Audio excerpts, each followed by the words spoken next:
maybe, I don't have kids, so maybe that's a good example. So if you have children and your kid really wants to do something, I was at the pool. You don't have kids, then you can't possibly know. I know. You can't possibly but people know the say struggle that people with children. And it bothers you. That does bother me, yes. Yeah, you got to get over that. Okay. Because what number of children should I have? 1? 27? When you start playing that game of making yourself feel better because you're sensitive to people who are critical of you, what you discover is they're fickle and they're only looking at you for a moment, and they're not a good thing to measure yourself against. It's fleeting, and it never has anything to do with you. It's always their stuff.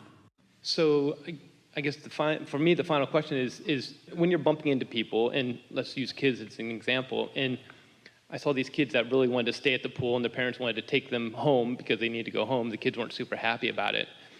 I've heard you say something like, the kids are so aligned to source, and this is crazy, but do you let the kids stay at the pool while you go home, or do you do you understand what I'm saying? How do you make that sort of... Well, since you don't have kids, you don't have a problem. I know.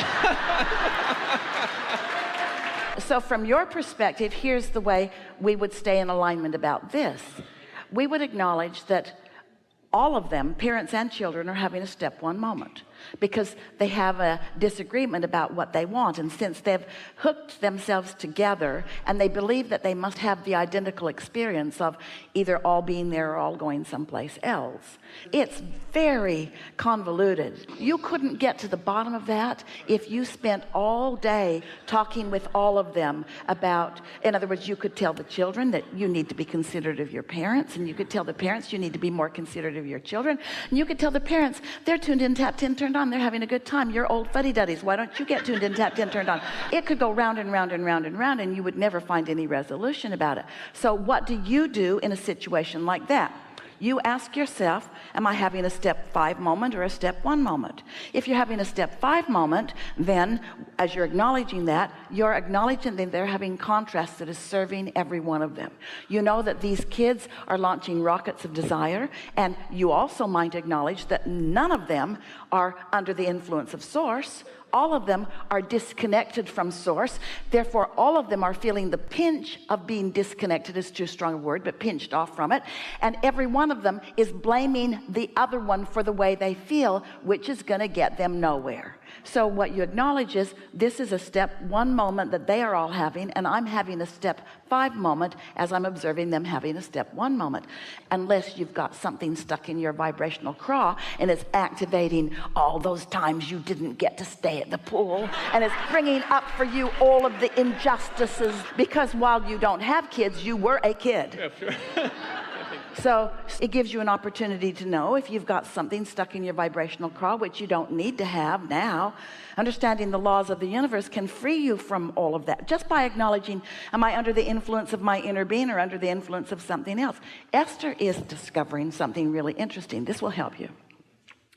So Jerry, some of you are aware of Jerry or knew Jerry. Yeah.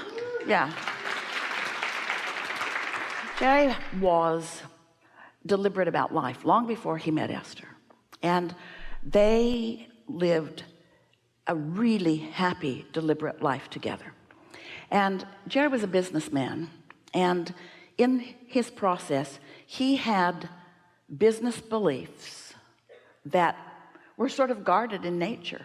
And Esther, for a long time, he reemerged 7-ish years ago, for a good part of that time, even up till yesterday actually, Esther felt obligated, it's not quite the word, motivated might be a better word, to hold to his standards, you use the word, or criteria, in order to honor the wisdom that she knew was his. Even though when he reemerged into non-physical, he let most of that guardedness go. So now Esther's honoring who he was, not who he is. Isn't that interesting? That'll twist your brain into a little knot. So what we're talking about is the continuum. You see, you have in your vibration some of your parents' vibration and their parents' vibration and their parents' vibration. There are all those things you learned in school and all those things you learned from everybody. But everything that you learned and everything that you keep active, a belief is just a thought you continue to keep active. Everything that you keep active is playing against who you really are and what you really know and what your inner being, or in this case, in this example, what Jerry is knowing. And so you have all kinds of unnecessary hang-ups because you learned them from people who were not under the influence of source, who were having a hard time. So much of what society believes is the right or wrong way to behave is from a guarded stance that has never served anyone. And then most of you just spend your lifetime after lifetime, squabbling over the rules that you have devised that never served anyone. And so many feeling not free and then blaming the rules or blaming each other for not feeling free, when your freedom is in your hands. It's as simple as choosing this rather than this, choosing to be under this influence rather than that influence.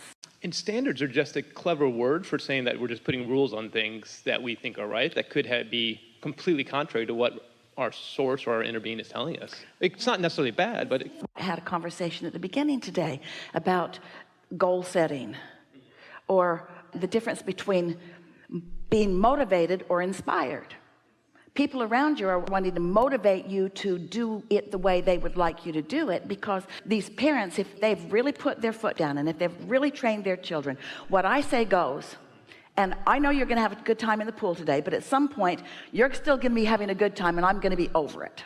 So you need to just know that while you're still wanting more, I'm going to have had enough, and you need to do what I say, which means you're going to bring your desire to a screeching halt, and you're going to replace that desire with obedience. Got that?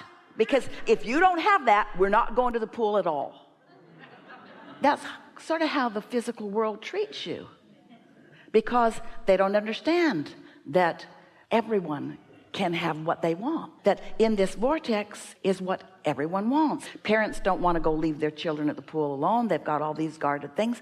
They don't have any idea how things could unfold, and they don't even realize that if they were tuned in, tapped in, turned on, they would be as eager for this new fun pool time as their kids are. There's really not a lot of point in trying to sort out all of the behavior. In fact, you bring us to something really important to contemplate here. What we're really talking about, come right along with us. You're really going to like this.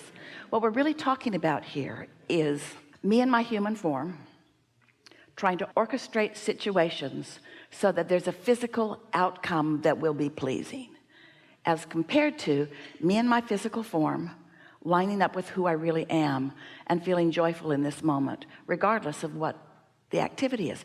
It's the difference between controlling a condition and having a response to it, or being unconditionally aligned with love and the universe responding to that. It's the difference between having a knee-jerk response to something that's happening and being under the influence of source and controlling the response. Can you hear the difference? It's like you've decided that you're going to vacuum your beautiful floor, but you're going to skip a step. You're not going to plug the vacuum cleaner in because the plug's way over there, the cord's long and awkward, so you're just going to skip that step. So you just move the vacuum all around on the floor. Get under everything.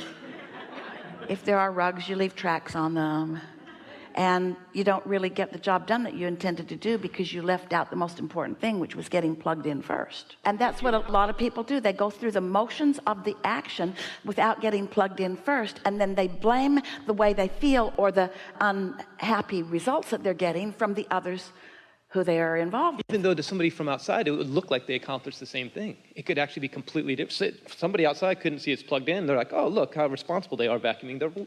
Well, that's because, and we're just going to say this, thank you very much. Most people are so willing to go through the motions of life, lip service and motions of life. As long as I look like I'm having a good life from the outside, it doesn't really matter how I feel. That's what most people are doing.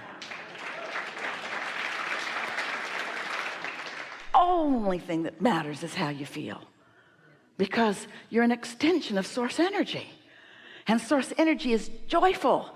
And when you are not letting yourself be an extension of source energy, then you are not who you are. You're pinched off from who you are.